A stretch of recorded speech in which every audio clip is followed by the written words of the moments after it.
Como veníamos anunciando durante esta mañana, vamos a conocer las principales técnicas de hablar en público. Precisamente para ello tenemos a Chema Palomares, profesor, conferenciante y autor de Hablar en Público en una semana. Muy buenos días. ¿Qué tal? Buenos días. Muy buenos días. Chema. ¿Se puede aprender a hablar en público en una semana?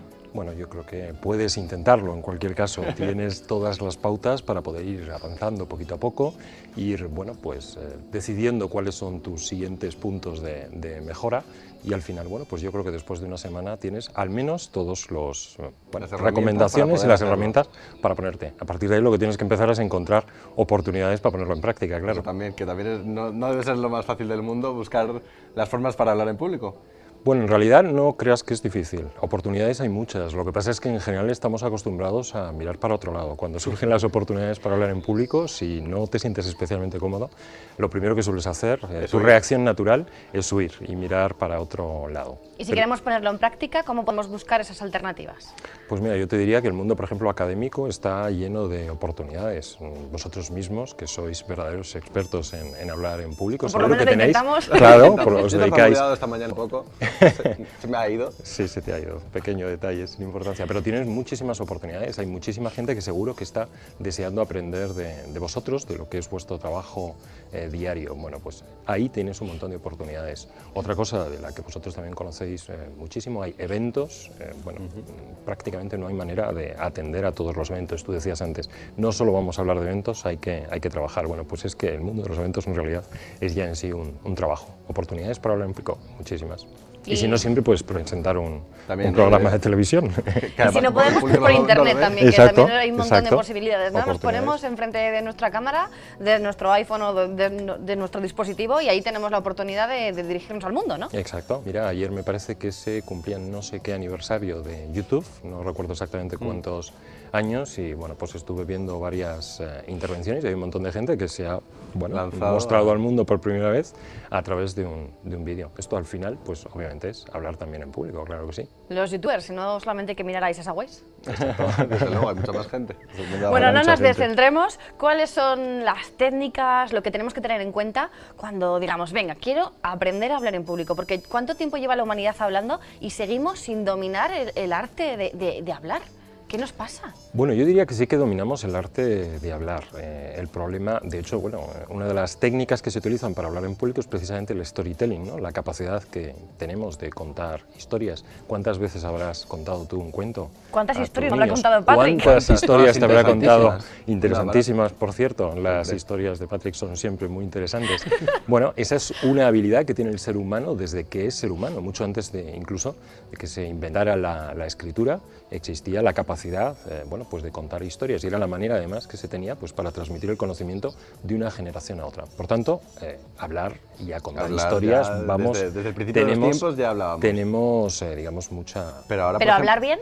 Ahí está. Hablar bien ¿Somos buenos oradores? Somos buenos oradores. Esa es una pregunta, digamos, demasiado genérica. Entonces hay muchos buenos oradores y yo diría que podríamos poner muchos nombres y sobre todo son buenos oradores aquellos que tienen perfectamente claro qué es lo que quieren conseguir cuando están hablando en público. En el fondo, lo más complicado y al mismo tiempo lo más eficaz es saber cuál es tu objetivo, saber qué impacto o qué acción quieres que la gente que te está escuchando tome después de escucharte y a partir de ahí poner en marcha tu estrategia de Entonces por ahí hay que empezar, ¿no? Saber cuál es el objetivo por el que vas a hablar. Exacto. ¿Cuál es tu objetivo, Patrick? Mi objetivo es comunicar a los televidentes el contenido de este programa. El contenido. ¿Te parece? Muy bien. ¿Y quieres que tus televidentes sientan después de haberte escuchado? Felicidad. Pues ya está. Ya tienes ahí clarísimamente tu objetivo. Aquí tenemos a Patrick haciendo gente feliz. Tienes claro cuál es tu mensaje y tienes claro qué es lo que quieres conseguir de tu audiencia. A partir de ahí, bueno, pues tenemos que empezar a trabajar, tenemos que empezar a ponernos con un papelito. ¿Cómo lo hacemos? Y tenemos que empezar a concretar nuestro mensaje, ¿de acuerdo? Entonces tenemos que determinar cuál es la idea o las ideas fuerza que queremos transmitir. Una cosa que es clara es que nuestro público, nuestra audiencia, la gente que nos está escuchando, tiene una capacidad de recordar lo que nosotros le contamos limitada. El ser humano, en fin, de alguna manera, no tiene una capacidad ilimitada en su cerebro para almacenar todo. Por tanto, dado que somos limitados, tenemos una capacidad de recordar limitada, pues tenemos nosotros también que limitar el número de ideas que queremos trasladar. Así que elige una, elige dos, como mucho 3 ideas, y a por ello. Ese sería el siguiente. ¿Dos ideas en una paso. charla, por ejemplo, de media hora, de una hora? Bueno, al final todo depende, digamos, de la capacidad que tú tengas de hacer que la gente te preste atención. Pero existe un dicho castellano que dice: lo bueno, si breve, dos veces bueno. Si tú eres capaz de contar tu historia y tu idea en 20 minutos, ¿por qué la vas a contar en 30? Y sobre todo si tienes 20 minutos, tienes que ceñirte bien ese tiempo, ¿no? Es importante, ¿Cuál es sí. lo bueno de la gestión del tiempo? ¿Qué tenemos que tener en cuenta para gestionar bien ese tiempo y no empezar a hablar e irnos por las ramas, por ejemplo? Lo más importante es bueno, pues seguir una recomendación, que es intentar preparar tu información, lo que vas a contar, con una regla que llamamos del 80% del tiempo. Es decir, si tú tienes una hora para hablar, intenta preparar tu contenido para el 80% de ese tiempo. La gente siempre te va a agradecer que termines antes, que le des la oportunidad de descansar antes. O sea, la gente no te va a perdonar que te pases del tiempo. Una hora, pero en realidad son 45 minutos. Bueno, esa es una teoría que, en fin, la veo un poco elaborada, pero, Pero podría ser. pero podría ser. Patrick es mucho de Podría elaborar ser. teorías. No, sí, yo elaboro Podría mis ser, teorías. ¿por qué no? Lo importante es respetar a tu audiencia, sobre todo normalmente tu audiencia sabe cuánto tiempo tienes para tu presentación o para tu intervención, por tanto, intenta ceñirte al máximo al tiempo que te han asignado. ¿Se puede considerar una falta de respeto, no sé si hacia la audiencia o hacia el resto de ponentes, el que te excedas? Absolutamente. Me parece que es una falta de respeto, una falta de educación, ¿no? De alguna manera, tú cuando estás haciendo una intervención en público tienes que acomodarte a un programa y sobre todo tienes que respetar a quien te está escuchando y a quien tú quieres hacer feliz. Decía Patrick, quiero hacer feliz. Pues si quieres hacerlo feliz, en le has principio dicho, ¿verdad? empieza por respetar el tiempo que has establecido con ellos. ¿Qué más Otro de cosas hay los- que tener en cuenta? Por ejemplo, la comunicación no verbal. Bueno, Que eso fundamental. os encanta, ¿no? Fundamental, fundamental. Yo mientras te escuchaba antes dar los resultados deportivos, pues a ti se te veía, bueno, pues algún que otro... Digamos que contento, ¿no? Exacto, se te veía contento. Es porque no, como la cámara no me enfocaba porque estaba por detrás las Claro, pero yo te estaba viendo y decía, fíjate qué comunicación no verbal tiene aquí el amigo Patrick. ¿Qué estaba expresando Fundamental. con esa comunicación mucha no tristeza, verbal? mucha tristeza, tragedia. Estaba a medio camino entre la satisfacción y la euforia incontenida. Eso es lo que estaba trasladando. Bueno, la comunicación no verbal es fundamental. Hay estudios bueno, múltiples que de alguna manera nos indican que una parte importantísima de lo que comunicamos procede de la comunicación no verbal.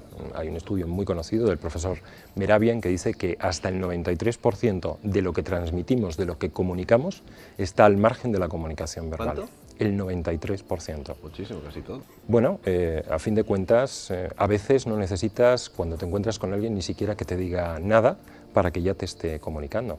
Existe aquel dicho, ¿no?, que dice que no tendrás una segunda oportunidad para causar una primera Es verdad. impresión, ¿no? Bueno, pues ahí estamos comunicando. Y seguramente en esa primera ocasión no hemos dicho más que hola. Al final estamos comunicando con nuestra actitud, con nuestro aspecto. Si empezamos a hablar, pues con nuestra voz, con nuestro tono, con el ritmo que estamos utilizando. Y siempre nos queda el clásico, ¿qué tal? Bien. No, no, Bien. ¿qué tal? Tirando, Bien, tirando. Te digo que bien. Mentira, no Mentira. estás bien. Dilo, efectivamente, no estás bien. Pues ese aspecto es fundamental. De alguna manera, si tú cuando llevas a hacer una comunicación en público generas emociones positivas, tienes muchísimas más posibilidades de que tu público precisamente te preste mayor atención y esté más abierto a, bueno, pues hacer lo que tú quieres. Claro, pero ¿cómo genera esas emociones positivas? Eso es como la piedra filosofal, ¿no? Todo el mundo quiere enfrentarse a su audiencia y generarle esa felicidad que estamos ¿Hay que buscando. ensayar mucho esa comunicación no verbal Absolutamente, antes del absolutamente. discurso? Yo diría que lo más importante en este caso es ponerle pasión a lo que estás haciendo. Si no le pones pasión a lo que tú estás contando o a lo que tú estás haciendo, pues Tampoco vas a ¿qué transmitir puedes esperar, pasión, claro. ¿qué puedes esperar de los demás? Entonces, si lo que estás haciendo te gusta, es tan sencillo como recordarte que te gusta y que estás haciendo, en fin, lo mejor que podías estar haciendo en ese momento.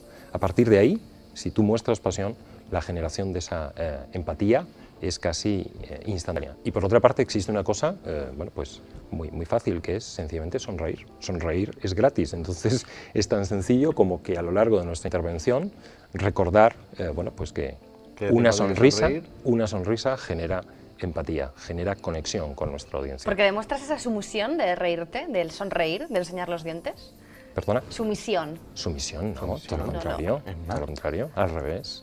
Yo diría que cuando sonríes lo que estás haciendo, estás generando, efectivamente, liberamos, generamos empatía y de alguna manera estamos estableciendo una comunicación de tú a tú, al mismo O sea, nos nivel. ponemos al mismo nivel que, Claro. que nuestra audiencia. Que es de lo que se trata al positiva, final. que Exacto, sonríes. eso es. ¿Y se puede calcular esta comunicación no verbal? Bueno, mira, este señor que yo te decía, el profesor Navian, hizo un estudio y dijo que se podía estudiar, pero bueno, para eso te tienes que dedicar a ese tipo de estudios. Yo no me he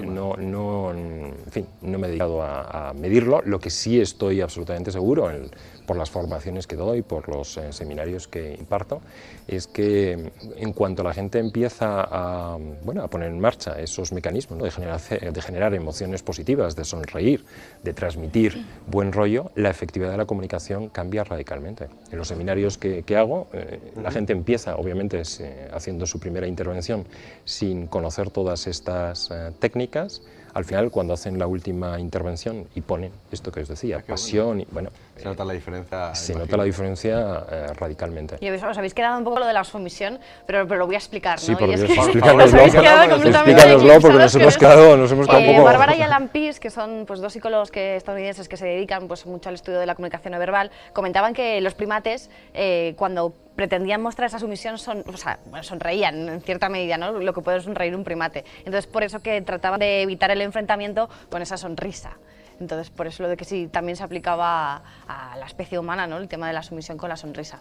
De todas formas, lo que sí que estamos de acuerdo, sí. ¿no? Gay Kawasaki siempre lo dice, que sonreír antes de todo. Exacto. Siempre cualquier cosa que vayas a hacer, insisto, genera una emoción positiva, al final hace que haya una mayor predisposición por parte de quien te está viendo o te está escuchando para tomarte, digamos, más en consideración. Luego yo me pregunto, siempre se dice, ¿no?, que hay como un tiempo de atención. Un tiempo límite. La curva de atención. ¿Cuál es ese tiempo límite? ¿Cuánto tiempo puedes estar hablando y que los demás te presten atención?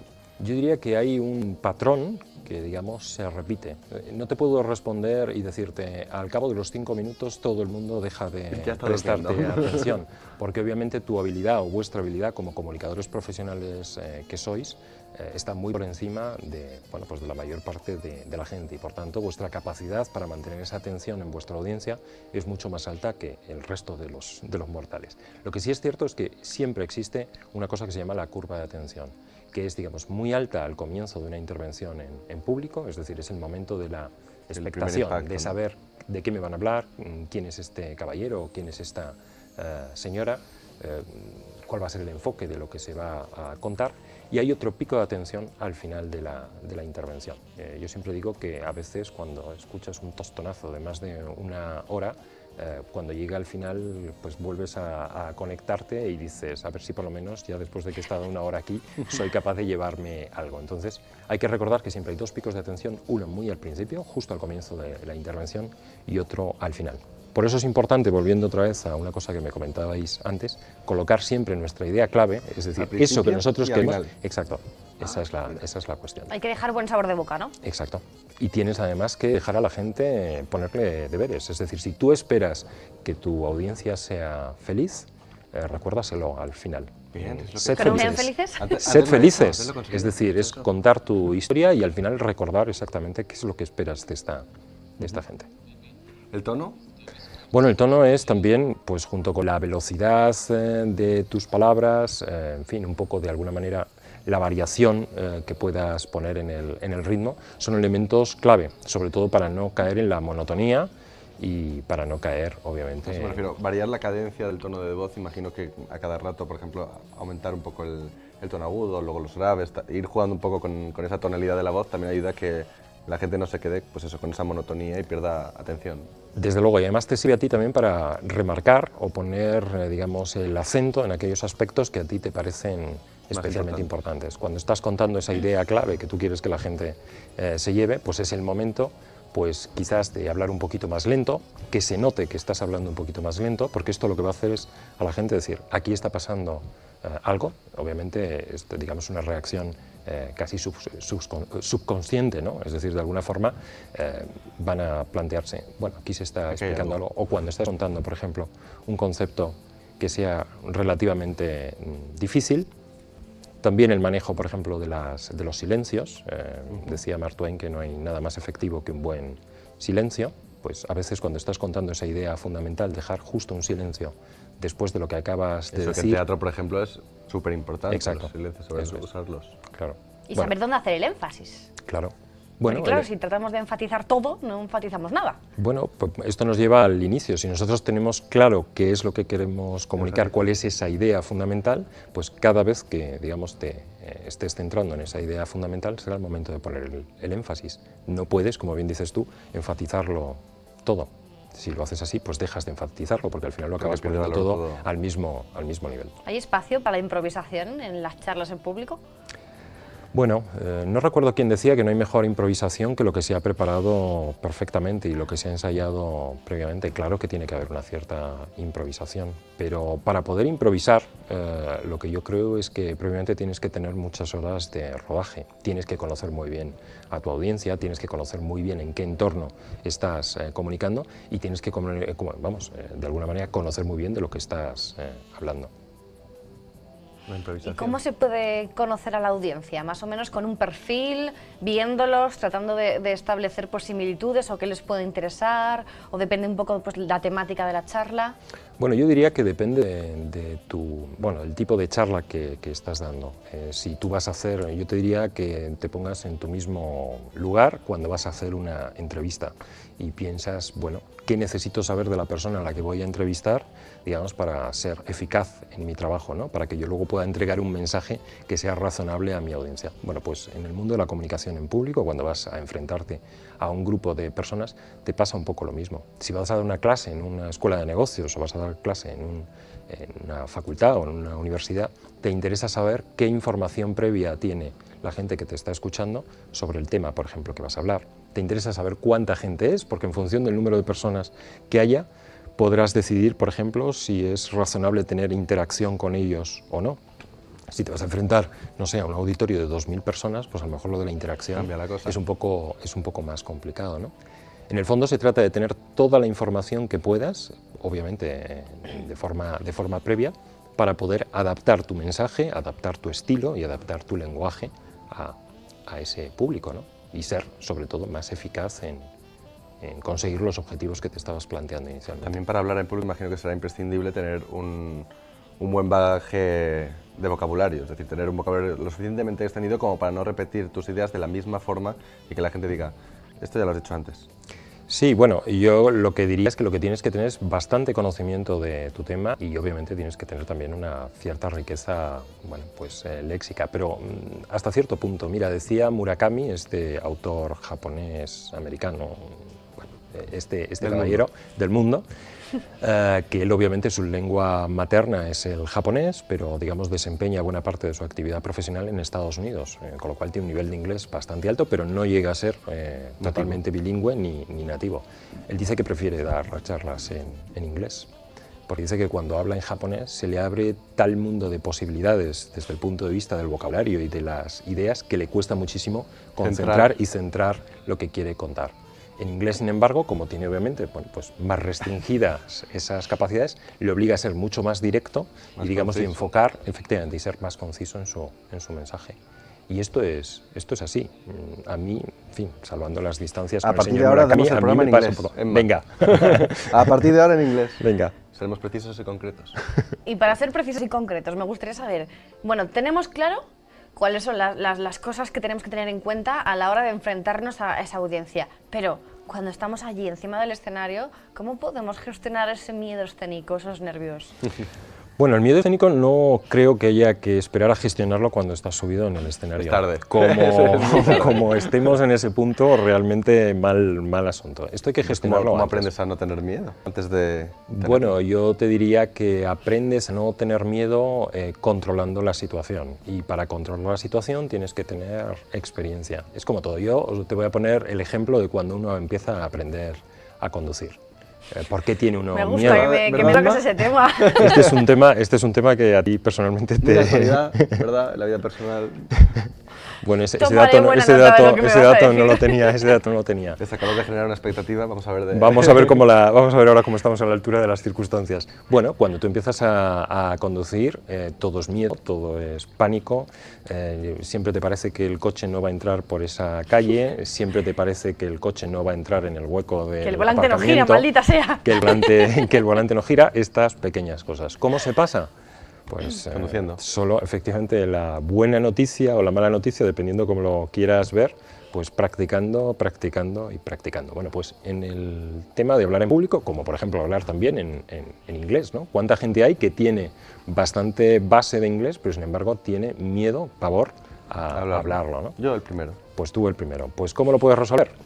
Dado que lo de hablar en público parece que se te da bastante bien, pues buscando oportunidades para practicarlo. Creo que el principio es tremendo, pues sí, señores, pero es que no hay ninguna fórmula mágica, Pero, no por hay ejemplo, una pastillita que te puedas tomar y que de ojalá. repente, claro, que de repente te quite ese miedo. Esa fórmula que tanto se utiliza, ¿no?, en las series, sobre todo norteamericanas. Imagínate a tu audiencia desnuda. Bueno, esto era una anécdota de un primer ministro británico y yo sinceramente no quiero ni pensar. Es decir, si yo me tengo que enfrentar a una audiencia y encima me los imagino ¿A dónde miras? desnudos, ¿qué haces? El Por miedo Dios, ya ¿qué es hago? infinito. Exacto. Se eleva la enésima potencia. Las no, Dios mío. Yo, digamos, creo que hay que ser Mejor mucho vestidos. más prácticos, si es posible, desde luego, ir vestidos y que tu favor. audiencia también esté vestida. Será todo mucho más fácil y al final se trata de practicar. Por supuesto, luego hay otras técnicas para mejorar este tipo de situaciones, ¿no?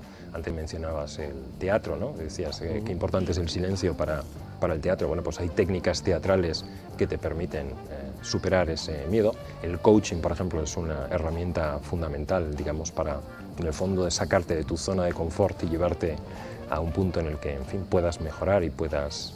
Bueno, hay muchas posibilidades. Y estamos hablando, obviamente, de un miedo o de un miedo, digamos, que no sea patológico. Si estamos ya en otro nivel, pues obviamente ya lo que hay que hacer es echar mano de un especialista. Estamos en el escenario dispuestos a contar pues nuestra parcela de sabiduría.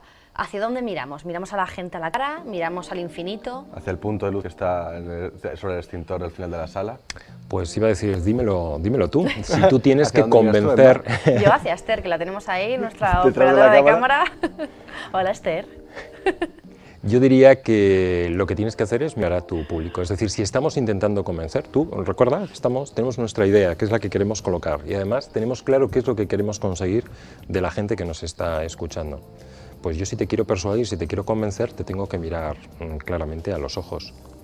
¿Qué ocurre cuando estás hablando ante un grupo, digamos, numeroso? Pues Muchos ojos hay obviamente que puedes mirar. tener 10, 20 o 50 personas, pero también es cierto que tienes bastante tiempo. Es decir, si tienes, por ejemplo, una intervención de una hora, vamos a ponernos en un entorno de, pues no sé, un evento con 50, 100 personas que te están escuchando y tienes una hora de intervención, en esa hora puedes ir haciendo diferentes barridos con tu Paseos. mirada e ir manteniendo, aunque sean unos pocos segundos, la mirada a las personas que te están atendiendo. Y van a sentir en ese momento que tú le estás mirando, manteniendo el contacto visual, van a sentir que lo que tú estás contando, se lo estás contando A esa persona él. en concreto. De nuevo, generas empatía, generas conexión con las personas que te están escuchando y vas a ser más eficaz. Y con esas caras que nos ponen podemos cambiar el discurso. Si los vemos aburridos, si los vemos que no les están gustando, que Ahí no entra les la encajan las improvisación. cosas. Entra la improvisación Para siempre y ir cuando cambiando. tengamos, porque tú puedes cambiar tu discurso si tienes un discurso alternativo, si tienes otra cosa que contar o tienes Otra forma de contar lo mismo que estabas contando. Por eso es importante practicar, practicar y practicar, porque eso significará que tendrás las habilidades suficientes para poder variar la forma en que te estás dirigiendo a tu público en ese momento. También se dice muchas veces que es mucho más fácil actuar o hablar delante de 400 personas que delante de 40, porque hay menos ojos. Notas que la atención ¿Miedo a los solo ojos, tuya. Patrick? Yo ninguna. De hecho, aquí hay pocos, en realidad, por eso no tengo miedo. Aunque nos están escuchando millones de personas Pero no los de ves. todo el mundo, aún no Pero los ves. Entonces, bueno, Bueno, yo sinceramente, yo me siento más cómodo en grupos relativamente más pequeños, porque precisamente doy mucha importancia a esa comunicación más directa y bueno, pues me resulta más fácil. Es cierto que cuando te estás enfrentando a un auditorio de miles de personas, que eso, bueno, a mí me ha pasado en varias ocasiones, pues claro, tienes que jugar con determinadas limitaciones. Ahí ya lo que, digamos, hay que tener en cuenta es que normalmente ese tipo de eventos suelen estar siendo retransmitidos también a través de vídeo, porque normalmente son auditorios muy grandes, con mucha gente. Entonces, bueno, pues lo que hay que seguir es el truco de mantener ese contacto visual, pero a través de la cámara, como hacéis vosotros en la tele. Vosotros no estáis viendo los ojos de vuestros telespectadores, pero de alguna manera vuestros telespectadores en muchas ocasiones sienten que les estáis mirando a los ojos. Hay una charla, interacción. ¿Cómo podemos fomentar esa interacción? Bueno, yo diría que la mejor forma es generando preguntas al público. Y ese miedo escénico de los propios asistentes a contestar, que parece como que haces una pregunta y nadie te contesta. Bueno, por eso es importante conocer cuál es el background, cuál es el histórico y cuál es la información que necesitas de tu audiencia. Y a lo mejor entrar de una forma un poco más suave, más sencilla. Se trata, digamos, de acosados. no generar o no establecer preguntas cuya respuesta sea radicalmente verdadero o falso, para no generar una tensión en esa persona que te va a responder, sino más bien preguntas del tipo ¿tú qué opinas sobre este asunto? ¿No? O preguntas casi retóricas, ¿no? De alguna manera les estás indicando cuál tiene que ser la respuesta. En cuanto se rompe el hielo, muchas veces lo complicado es parar el debate. Y además, sobre todo al principio, ¿no? Cuando te plantean, bueno, ahí alguien tiene unas preguntas y nadie tiene ninguna pregunta. Es como, bueno, o me he explicado muy bien o me he explicado muy mal. Bueno, esto también puede ocurrir, que te hayas explicado muy bien o que te hayas hayas explicado muy mal o que sencillamente a la gente, bueno, pues no le haya interesado lo que le has contado, porque en eso tenemos que ser humildes. Es decir, en muchas ocasiones nosotros nos sentimos los reyes del escenario, pensamos que el tema que nosotros hemos contado es interesantísimo y a veces pues resulta que no es tan interesante. Me gustan los reyes del escenario. Porque ¿dónde te tienes que situar? ¿Detrás de una mesa? Nunca, ocupando todo el escenario, nunca. Comiéndote al público? ¿Cómo te puedes comer al público, literalmente? Bueno, literalmente, con cuchillo, literalmente creo que es un delito. canibalismo. Literalmente creo que es un delito. En España. En el Código Penal creo que no te permiten esto. Yo lo que te diría es que, dado que queremos empatizar con nuestro público, que queremos colocarle esa idea que habíamos dicho al principio y que queremos generar una reacción en la gente con la que estamos hablando, lo que tienes que evitar es tener todo tipo de barreras entre la gente que te está escuchando y tú mismo. Con lo cual, siempre que puedas ponerte delante de esa mesa, delante de ese atril y de alguna manera puedas ocupar el escenario tú personalmente y no el mobiliario, pues mucho mejor. Yo te diría que incluso en la medida en que puedas te acerques, si el contexto logístico y el entorno te lo permiten, te acerques al público, ¿no? Es decir, esa mirada que yo te decía antes, pues desde unos metros es intensa, pero si la mirada la puedes tener mucho más cerca, pues mejor. Ya, fenomenal. Mirar de cerca, ¿no? Casi veremos todo mucho mejor. Sin duda, sobre todo para los que somos un poquito miopes, no te quiero ni contar. Entonces, ¿se puede hablar en público en una semana? Yo creo que sí. Bueno, hay que intentarlo. Se pueden adquirir las competencias para hablar en público en una semana. Eso Incluso sin se duda. puede hablar en público por dummies. También se puede hablar en público Cuéntanos. para dummies. Bueno, ese es el siguiente proyecto, el siguiente libro. Saldrá a finales de mayo y, digamos, bueno, pues desarrollaremos ahí pues muchas más técnicas, muchos más ejemplos, muchas más recomendaciones pues para mejorar tus habilidades de comunicación en público. Pues estaremos pendientes. Ya no hay de excusas esa para no publicación. decirnos que no sé cómo hablar bien en público. Ya no tenemos excusa ninguna. Tienes las competencias y lo que hay que salir es a la calle a buscar las oportunidades Exacto, para hablar a experimentar y público. probar. Eso es. Como todo en esta vida. Exacto. Como tú, con coche. ¿Qué te parece? Emma? A ver, ¿cuándo me traes aquí en coche? Sería bonito. Que llevo todavía un poco mal el cambio de marcha. Será Pero el en fin, cambio de marcha. señores, aquí no llevamos mal el cambio, cambiamos de tema, cambiamos de forma de Ya pensar. empieza a tartamudear, fatal. Si es que tengo que leerme tu libro, Te lo voy a dejar, desde luego. te lo voy a dejar. Tomo buena nota y prometo hacer los deberes. Fantástico. Muchísimas gracias, Chema. Nada, por Por muchísimas estar aquí gracias con a vosotros. nosotros. Ha sido un placer. Y vamos a cambiar de término y a la vuelta de publicidad nos Psicología vamos... y cine, que es lo que me gusta. A ti te gusta todo, Patrick. Ya, también es verdad, Si soy un poco que intenso, me lo dicen mucho. Con entrevistas así, vamos, ¿qué más Así se puede somos. pedir? No se vayan. Hasta ahora. Hasta ahora mismo.